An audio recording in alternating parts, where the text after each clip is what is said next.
يا رمضان شوق القلب باد فعد بالله تشدو والتقينا وطعام وتوقيف ازدياد كأن الدهر مشيته هوينا. تو میں یہ عرض کروں گا، جو لوگ اپنے آپ کو دنیا دار کہہ کر ہر حکم توڑ رہے ہیں، واپس آ جائیں، اللہ کی بارگاہ میں توبہ کریں. جو اپنے آپ کو دیندار سمجھ کے عجیب قسم کے عجب اور تکبر کا شکار ہیں، اوروں کی برائیاں، غیبت، ان کی حقارت، وہ اس سے توبہ کر کے اللہ کی بارگاہ میں جھک جائیں. سب سے پیار کرنا سیکھیں. معروف کرخی رحمت اللہ علیہ بہت بڑی شخصیت گزرے ہیں صوفیاء میں، بغداد میں تھے، دریا دجلہ کے کنارے بیٹھے تھے، ان کے ساتھ ان کے مریدین تھے. تو ایک کشتی گزری، تو اس میں وہ نوجوان تھے مالدار فیملیز کے، جو کشتی میں وہ ڈھول بجا رہے تھے، گانے گا رہے تھے، شراب پی رہے تھے. تو ان کے مریدین نے کہا، حضرت دیکھیں یہ کھلم کھلا اللہ کے ساتھ کی نافرمانی کر رہے ہیں اور اللہ کے خلاف بغاوت کر رہے ہیں، آپ ان کے لیے بد دعا فرمائیں.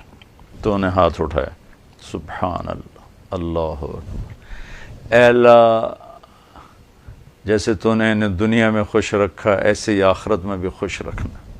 اللہم فرحہم فی الآخرہ کما فرحتہم فی الدنیا. یہ اللہ، اے اللہ جیسے انہیں دنیا میں خوش رکھا ہے ایسے ان کو آخرت میں بھی خوش کرنا. تو وہ کہنے لگے، حضرت یہ آپ کیا کر رہے ہیں؟ ہم نے کہا تھا ان کے لیے بد دعا کریں، اور آپ یہ کیا کہہ رہے ہیں ان کے لیے؟ کہا بھائی یہی تو کہہ رہا ہوں، اللہ ان کو آخرت میں خوش رکھنا جیسے دنیا میں خوش رکھا ہے. تو جب یہ آخرت میں اللہ ان کو خوش رکھے گا تو خود بخود ان کو ان ساری چیزوں سے توبہ کی توفیق دے گا. یہ توبہ کریں گے تو آخرت میں خوش ہوں گے. کتنے خوبصورت انداز میں سبحان اللہ اپنے مریدوں کو بھی تربیت فرمائی، اور ان نوجوانوں کے لیے بھی محبت کا جذبہ رکھا کہ جب وہ یہ کہہ رہے ہیں کہ یا اللہ ان کو آخرت میں خوش رکھنا، تو اسی کے اندر چھپا ہوا ہے کہ ان کو توبہ کی توفیق دے تاکہ یہ تیرے فرما بردار بنے اور پھر آخرت میں خوش ہو کر جائیں. یہ اسلام کا جذبہ ہے، یہ اسلام کا مزاج ہے. مزاج اسلام اللہ کی قسم نفرت نہیں ہے، مزاج اسلام محبت ہے. لیکن میں تو حیران ہوتا ہوں، عجیب و غریب ذرا اختلاف پر کیا گالیاں اور کفر اور ننگی گالیاں. یہ کون سا اسلام ہے؟ یہ کہاں کی شریعت ہے؟ کس قدر بدتمیزی کی حد تک ہم اخلاق سے گر چکے ہیں. تو میں ہاتھ جوڑتا ہوں، میرے دیس کو، ہم سب کو آپس میں محبت کی ضرورت ہے. آئیے ہم محبت کو زندہ کریں، نفرتوں کو دفن کریں. کشتی ڈوب رہی ہے اور مسافر آپس میں لڑ رہے ہیں، ان سے نادان کوئی مسافر ہوگا؟ وہ بھائی کشتی کو کنارے لگانے کی کوشش کرو، کنارے پہنچ کے لڑنے کا شوق ہو تو پورا کر لینا. ڈوبتی کشتی میں کون لڑتا ہے؟ تو پوری قوم کی نیا ڈاواں ڈول ہے،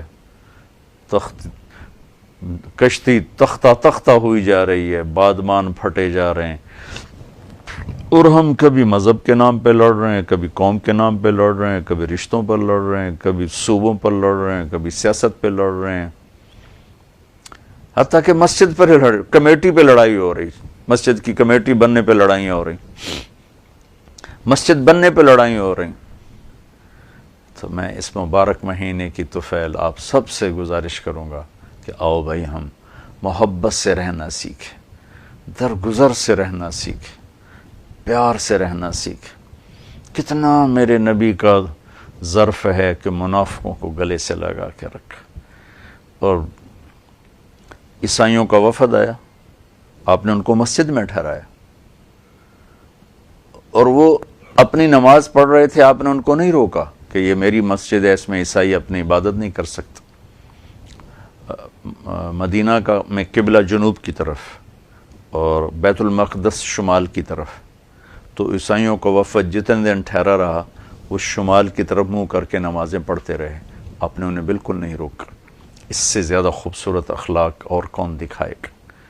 خود جنوب ایمان والے قبلہ کی طرف منہ کر کے نماز پڑھ رہے ہیں، وہ ادھر منہ کر کے نماز پڑھ رہے ہیں، نہ مسجد سے نکالا نہ نماز سے روکا۔ تو بھائی کتنا تعصب ہے ہمارے اندر مذہب کے نام پر۔ اللہ کے واسطے، اللہ کے واسطے اس تعصب سے باہر آ جاؤ، باہر آ جاؤ، باہر آ جاؤ۔ یہ ہمیں ہلاک کر دے گا، یہ ہمیں ہلاک کر دے گا، یہ ہمیں ہلاک کر دے گا۔ اللہ کی قسم اس کا نقصان سب کو پہنچے گا، سب کو پہنچے گا۔ بغداد میں شیعہ سنی لڑائی عروج پر تھی، تو سنیوں نے شیعوں کے محلے کو لوٹا، قتل و غارت کیا۔ تو اس وقت عباسی خلیفہ کا وزیر تھا، وزیر اعظم ابن علقمی، وہ شیعہ تھا۔ تو اس نے بدلہ لینے کے لیے ہلاکو خان کو خط لکھا، تم آ کے بغداد پہ حملہ کرو، میں تمہارے لیے راستہ صاف کرتا ہوں۔ اس نے سازش کی بدلہ لینے کے لیے، سازش کامیاب ہوئی، ہلاکو نے آ کے حملہ کیا، نہ شیعہ چھوڑے نہ سنی چھوڑے، سب کو ذبح کر دیا۔ تاریخ بتلاتی ہے کہ ہمارے آپس کے توڑ نے ہمیں تباہ کیا ہے۔ اس گھر کو دل کے پھپھولے جل اٹھے سینے کے داغ سے، اس گھر کو آگ لگ گئی گھر کے چراغ سے۔ میری مان لو، میری سن لو، اللہ کے واسطے یہ دیوبندی بریلوی نفرت مٹا دو، یہ شیعہ سنی نفرت مٹا دو، یہ مقلد غیر مقلد نفرت مٹا دو۔ جو اپنے آپ کو مسلمان کہتا ہے اسے محبت سے گلے سے لگاؤ۔ اس تحقیق میں نہ پڑھو کہ اس کے عقائد کیا ہیں، اس کا طریقہ کیا ہے۔ جس رب سے واسطہ ہے وہ بہت کریم ہے، بہت کریم۔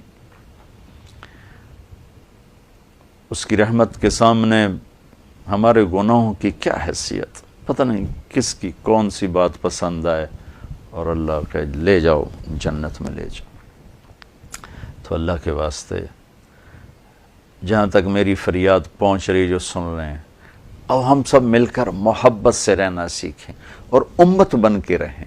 آپ اپنے جو آپ کا مسلک ہے، جو آپ کا عقیدہ ہے، جس سے آپ وابستہ ہیں، آپ اس سے وابستہ رہیں۔ اللہ کی قسم میں اسے نہیں چھیڑتا ہوں، میں آپ کو سلام کرتا ہوں، لیکن اوروں کے لیے بھی گنجائش رکھیں، اوروں کے لیے بھی راستہ رکھیں، اور اس محبت کو فروغ دیں کہ ہم آپس میں پیار سے چلیں، اختلاف رائے کے باوجود محبت سے چلیں۔ ورنہ بھائیو جب موج اٹھتی ہے تو مسجد مندر سب بہہ جاتے ہیں۔ تو اس اختلاف اور توڑ کی وجہ سے اللہ کی رحمتیں اٹھی ہوئی ہیں۔ آپس کا اختلاف اس طرح ختم کر دیتا ہے جیسے اس طرح بالوں کو ختم کر دیتا ہے۔ تو ہم آپس میں ٹوٹ چکے ہیں، ہم امت نہیں رہے۔ امت ہماری پہچان امت ہے۔ وَكَذَلِكَ جَعَلْنَاكُمْ أُمَّةً وَسَطًا كُنْتُمْ خَيْرَ أُمَّةٍ، کیسے میرے رب نے ہمیں امت کا نام دیا ہے۔ اور هُوَ سَمَّاكُمُ الْمُسْلِمِينَ، کیسے اس نے ہمیں مسلمین کا نام دیا ہے۔ تو بھائیو آؤ ہم محبت کرنا سیکھیں، درگزر کرنا سیکھیں۔ ایک آدمی گناہگار ہے، اس کے لیے دعا کریں، معروف کرخی والی بات کریں۔ آپ کے نزدیک اس کے عقائد غلط ہیں، آپ اس کے لیے دعا کریں، اس سے نفرت نہ کریں۔ آپ کے نزدیک اگر وہ جہنم میں چلا گیا تو آپ کو کیا فائدہ؟ آپ کا فائدہ تو اس میں ہے کہ یہ جہنم سے بچ کے جنت میں چلا جائے۔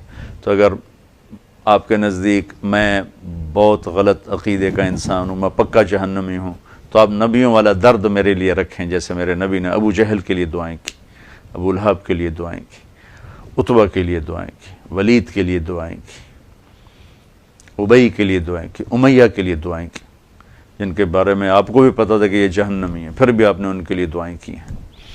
تو ہم نبی والا، وہ جو کانٹے بچھانے والی تھی اس کا حال پوچھنے، وہ جو کوڑا ڈالنے والی تھی اس کا حال پوچھنے چلے گئے، جو کوڑا پھینکتی تھی چند دن کوڑا نہیں پھینکا تو پتہ چلا بیمار ہے تو اس کا حال پوچھنے چلے گئے۔ یہودی بچہ بیمار ہوا، اس یہودی بچے کا حال پوچھنے 7 میل پیدل گئے۔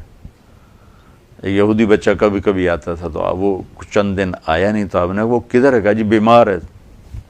7 میل کا سفر کر کے گئے، آگے وہ مر رہا تھا، تو آپ نے کہا بیٹا لا الہ الا اللہ کہہ لو۔ تو بچے نے ایسے باپ کو دیکھا، باپ نے کہا ابو القاسم کی مان لو، آتے ابو القاسم۔ تو اس نے کلمہ پڑھا، جان نکل گئی، آپ پنجوں پہ کھڑے ہو گئے ایسے خوشی سے کہ یا اللہ تیرا شکر ہے تو نے اسے جہنم سے بچا لیا میرے ذریعے سے۔ تو بھائی بہنوں، آؤ بھائی محبت کرنا سیکھیں، محبت دینا سیکھیں، اختلاف کے باوجود بھی محبت کریں۔ تھوڑی چیزیں ہیں جو اجتماعی ہیں، بے شمار ہیں۔